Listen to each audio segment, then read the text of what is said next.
JDs and Lettlemen, Goys and Burls, welcome back to the channel, and in today's video, we have some more Gray Zone Warfare information for you, and nonetheless, some about missions. And honestly, after we go through this, I have gotten more and more excited for the launch of this game. If you guys don't know what it is, I'll put a link at the end of this video or down in the description to my breakdown video explaining it all, but to kind of sum it up real quick is they're looking to be one of the most immersive and realistic extraction-style shooters, and I'm a firm believer that extraction style video games are gonna be the future of games, kind of how the battle royale genre took over. So a game like this is definitely at the top of my wish list. So speaking of wish list, I'll put a link in the description as well on Steam. You can guys go wish list this. They are looking to go to an early access period by the end of Q1 of this year still, which means with today being February 1st, that means that we're going to be getting this game sometime between now and the end of March for early access, and that's awesome because I need to get my hands on something new.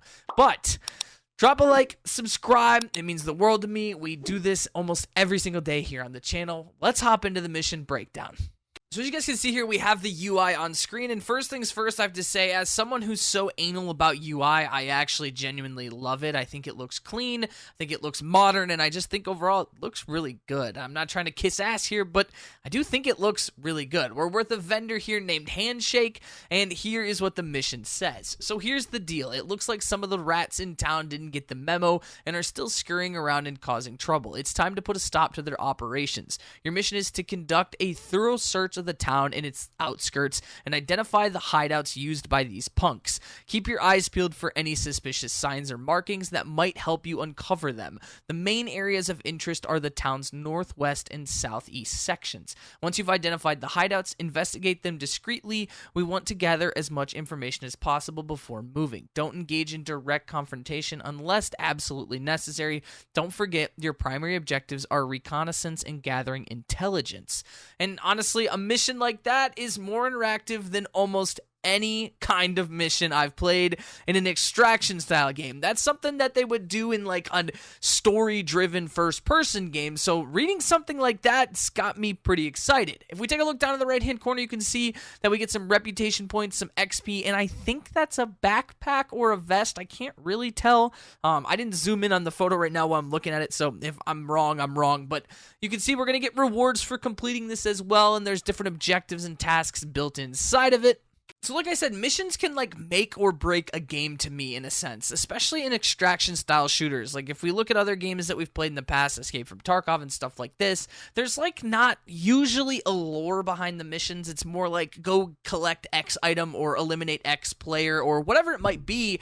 And it seems like that they're trying to tie some lore and story into this game. If you guys haven't seen that video, or if you have now the previous one of my breakdown, you need to remember that this game is looking to be a PvEVP kind of game. They want the environment, the story, the AI, all of that to come first, but they always want you to keep in mind that element of PMCs also being around you and being aware of your surroundings and everything. So to me, missions can make or break a game. If they're too daunting, people aren't going to want to do them. If they're too crazy and just in-depth and not easy to beat, and I'm not saying like I want them to be hard, I'm just saying if they're too extreme, people aren't going to want to do that, especially in a game like an extraction style immersion.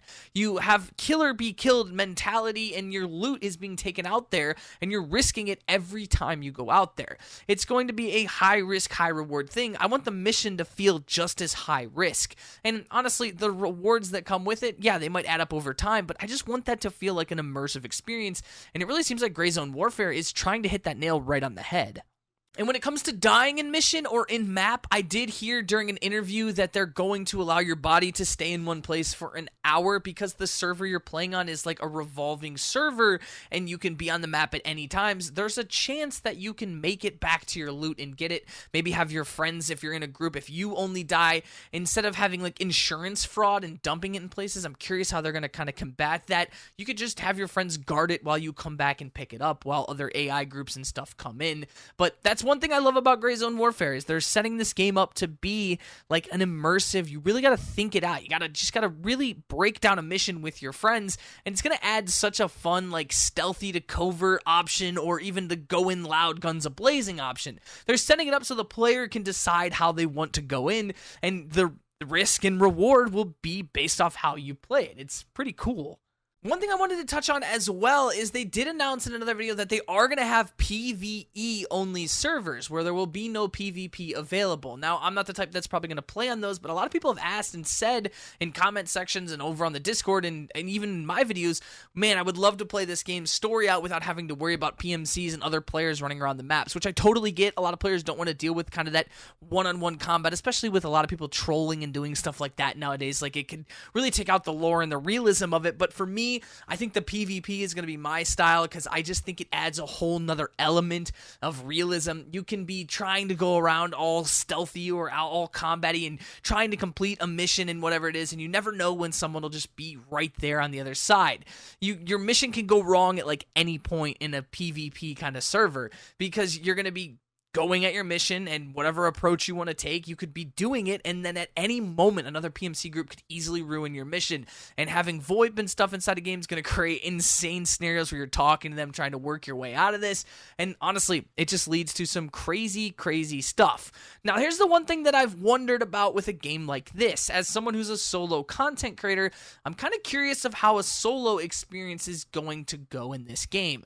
When I play Tarkov, I don't find I have as much fun in Tarkov on a solo level as I do with my friends. It's just not that fun, it's not forgiving, and it's pretty extreme in a sense. In a game like this, where it seems like all your decisions kind of matter and everything, I'm wondering if that lone wolf feeling will come back in this game, where you go out on your own, and in a game that they did mention that AI will be very, very intelligent, and they're going to be even smart enough to regroup or not even engage you at times and just tell you to leave. Are there going to be times where you're going to be able to just lay down in some wilderness, let a team of PMCs or AI pass, and continue on your quest? There's no time limit. This isn't like Tarkov, where it's forcing you to do something in a specific amount of time. You can take your dear old time and play the game you really want to. And that's what I'm wondering how a solo experience is going to feel, and I hope we're going to get some touching on that, or maybe they'll comment or respond in some way of what they expect to do. But it does seem like they're going for that extreme immersion. So if you really want to take that immersion to the next level, the solo experience has got to feel like I'm a Navy SEAL dropped in the woods, praying to God I make it out. But nonetheless, we are getting closer and closer to the early access period. This is a game that honestly is getting more and more interesting. The more I learn about it, the more I talk with the dev team, and so much more. I'll put a link down below so you guys can wishlist it over on Steam. I think we're pretty close to getting some information regarding direct gameplay and ballistics and stuff like that. I think it's right around the corner. But I hope you guys enjoyed the video. If you do, make sure to drop a like and subscribe. Turn on those post notification bells so you guys never miss an upload. I love you guys to death. You guys have been amazing. You guys are beautiful, one of a kind, and until the next time, guys, This is boss.